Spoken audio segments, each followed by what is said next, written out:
Ancha munasca guayquipanaykuna, noqa kunan punchay, ancha kusisqa kashani kankunawan huk ratulla rimanaypaq. Nos vamos acercando a la Semana Santa del 2022. Una semana que tendrá sus características especiales, su vivencia y su desafío también.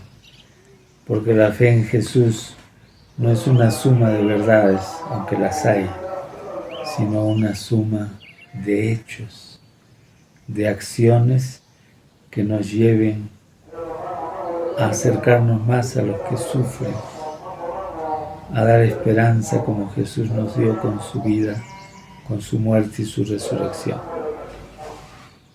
Y encontramos en nuestro mundo diversas clases de personas, unas personas que van más hacia lo negativo, que van más hacia fortificar lo suyo, su egoísmo, sus intereses, personas que se dejan llevar por el dinero, que creen que el capitalismo salvaje siempre tiene que existir, salvaje porque la plata es lo que manda, no la persona, no el trabajador para nada. Se trata de sacar todo lo que se pueda en dinero. Y aparecen entonces algunas características, ¿no? Personas superficiales, de pensamiento negativo, pesimistas, temerosos, ambiciosos, con un egoísmo desbordante, fáciles para acusar a los demás y que huyen del compromiso, es decir, de darse un poquito también a los demás, especialmente a los que sufren. Así está nuestra sociedad. No se trata de decir que son personas malas, son imperfectas como nosotros, porque nosotros participamos de esas características. Kala, Huchasapa, Canchis. Todos somos pecadores y pecadoras. Y uno, cuando entra en esta vorágine, se deja atrapar por el sistema social en el que vivimos, donde reina el dinero y la corrupción, y uno cae en eso muchas veces por la propaganda, porque el que haya una sociedad con tan pocos ricos y con millones de millones pobres, y que tienen que morir antes de tiempo por esta injusta pobreza, no es una casualidad, es un sistema social construido y reconstruido para que algunos sean los que tienen más y la mayoría no tenga nada o tenga muy poco. Hablando del capitalismo salvaje, hay dos papas de los últimos tiempos que han insistido en este tema. Uno de ellos es Juan Pablo II, quien en su encíclica Centésimos Annus, recordando aquella primera encíclica social del Papa León XIII, Rerum Novarum, decía, entre otras cosas, lo siguiente: queda demostrado cuán inaceptable es la afirmación de que la derrota del socialismo deja al capitalismo como único modelo de organización económica. Y Francisco dijo hace algún tiempo que el capitalismo salvaje ha instaurado la lógica del beneficio a toda costa y denuncia o denunciaba la idolatría del dinero. Y planteaba algo muy interesante que siguen algunos o muchos empresarios, no tantos, la economía de comunión.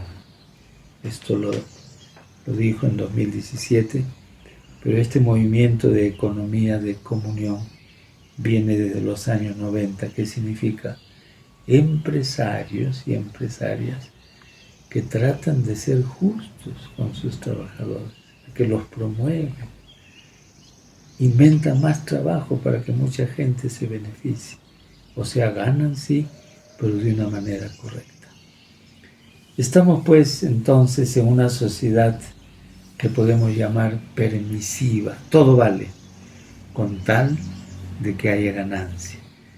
Y en una sociedad permisiva que se da, en la cual se da la corrupción a todo nivel y en todas partes, que empiece en el hogar, que empiece en la vecindad, entre compadres y comadres.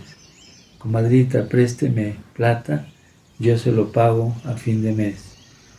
En el Perú, préstame plata significa regálame plata.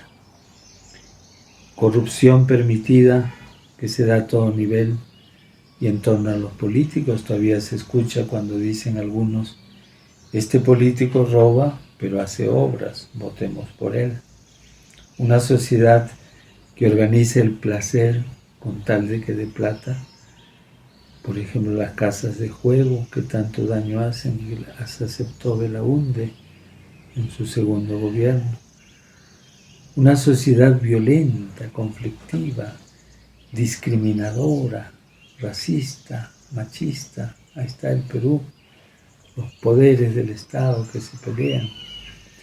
Ahí están las masas desbordadas en estos días. Está la delincuencia que no logra ser aplacada, que está superando todos los esfuerzos. Está Colombia, donde matan con mucha frecuencia líderes ambientales. Está México, donde la droga manda. Rusia, que invade Ucrania, ya pasó más de un mes y se sigue desangrando esa nación de Ucrania. Hay más o menos 65 conflictos armados en el mundo. Y aquí viene entonces la presencia de Jesús. ¿Qué planteó Jesús? Un cambio radical de las personas. ¿Qué implica necesariamente un cambio social? No se repelen el cambio personal, el cambio íntimo con el cambio social. Se integran, se ayudan. Se trata de un solo cambio. Yo no puedo cambiar solo para mí mismo, sino tengo que cambiar de tal manera que ese cambio ayude a la sociedad y a la política.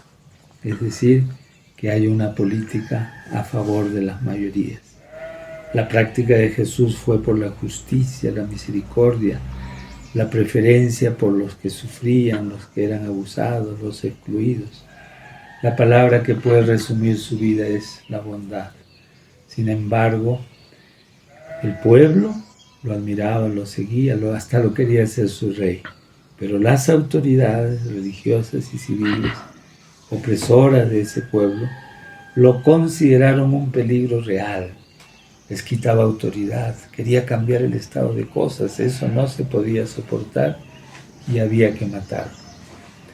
Entonces, el sumo sacerdote Caifás profetizó y dijo, conviene que muera un solo hombre por el pueblo y no que toda la nación perezca. Tenían miedo a los romanos de que los oprimieran más. Jesús ya había advertido, por mi causa, los arrastrarán, los azotarán. Y decía en Juan capítulo 15, versículo 18, el mundo, decía, cuando el mundo los odie, recuerden que primero que a ustedes, el mundo me odió a mí. Podríamos sacar entonces una conclusión de todo lo que conversamos. Si pasamos del egoísmo a la solidaridad, y cuesta, pero es posible. Si hacemos de nuestra vida una lucha perenne por la justicia, por la honradez, por la alegría, por la paz, si nos solidarizamos auténticamente con los pobres y excluidos de cerca y de lejos, necesariamente vamos a sufrir un poco, porque se nos va a enfrentar la sociedad de la corrupción, del placer organizado, de la violencia, del racismo y del machismo. Pero vale la pena, como valió la pena lo que fue y lo que hizo Jesús. Aquí me acompañan desde hace tiempo dos santos, Óscar Romero y Rutilio Grande, de la República del Salvador. Ellos sabían que el dar el mensaje de Jesús en ese momento era peligroso, pero se sacrificaron con alegría, no con tristeza. Dieron todo de sí, no solo su palabra, sino en el momento oportuno su vida. ¿Cuánto ha sabido? Recordemos a Mahatma Gandhi, que hizo posible con su pueblo la independencia de la India de las potencias extranjeras. También Martin Luther King, que hizo posible que se respetara mejor en Estados Unidos a los descendientes de los africanos. Ellos hicieron tanto y nosotros, tú, yo, ¿qué queremos hacer? ¿Queremos hacer algo para que la vida de nuestro pueblo y de nuestro mundo sea realmente vida?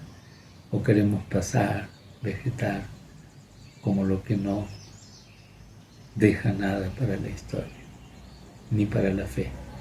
Y con esto, amigas y amigos, les digo, Jamo Semana Kama y Kisin Kama.